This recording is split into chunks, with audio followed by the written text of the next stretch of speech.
এখানে যারা আজকে একসঙ্গে ইফতারে বসেছি, আমাদের সকলের চিন্তা, আমাদের সকলের ভাবনা হয়তো একদম এক নয়। আমাদের মধ্যে ভিন্ন রাজনৈতিক চিন্তা রয়েছে, ভিন্ন দল, মত, দর্শন রয়েছে। তবে মতভিন্নতা থাকা সত্ত্বেও আমরা কিন্তু সবাই একসঙ্গে বসেছি।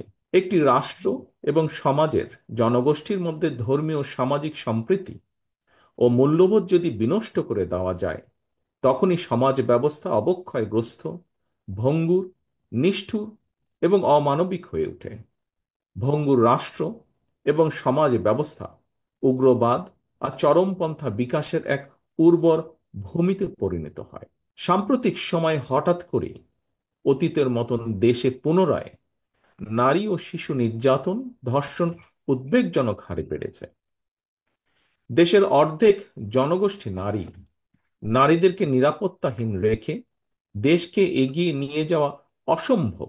দেশের অসাম্প্রদায়িক গণতান্ত্রিক চরিত্র সমুন্নত রাখতে চরমপন্থা এবং ধর্মীয় উগ্রবাদী অপশক্তিকে প্রতিহত করার পাশাপাশি গণহত্যাকারী পলাতক মাফিয়া চক্রকে যে কোনো মূল্যে বিচারের সম্মুখীন করার মাধ্যমে বাংলাদেশে গণতান্ত্রিক বিধি ব্যবস্থা শক্তিশালী করাই হবে বিএনপি সহ গণতন্ত্রের পক্ষের শক্তির আগামী দিনের রাজনৈতিক বন্দোবস্ত।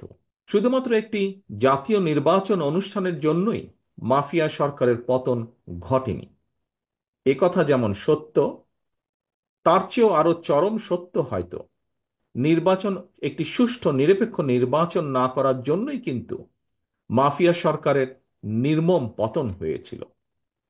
সুতরাং একটি নির্বাচনকে শুধুমাত্র কোনো একটি রাজনৈতিক দলের ক্ষমতায় যাওয়া না যাওয়ার বিষয় হিসেবেই বিবেচনা করার অবকাশ নেই।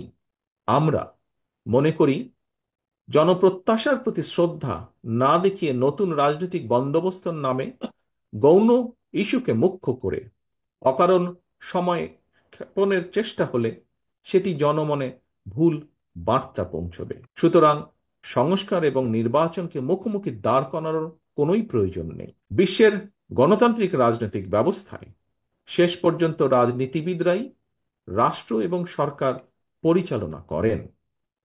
সুতরাং রাজনীতি, রাজনীতিবিদ, রাজনৈতিক প্রক্রিয়া এবং গণতান্ত্রিকামী জনগণের বিচার বুদ্ধির উপরে আস্থাহীনতার প্রয়াস শেষ পর্যন্ত গণতান্ত্রিক বিধি ব্যবস্থাকে দুর্বল এবং প্রশ্নবিদ্ধ করবে।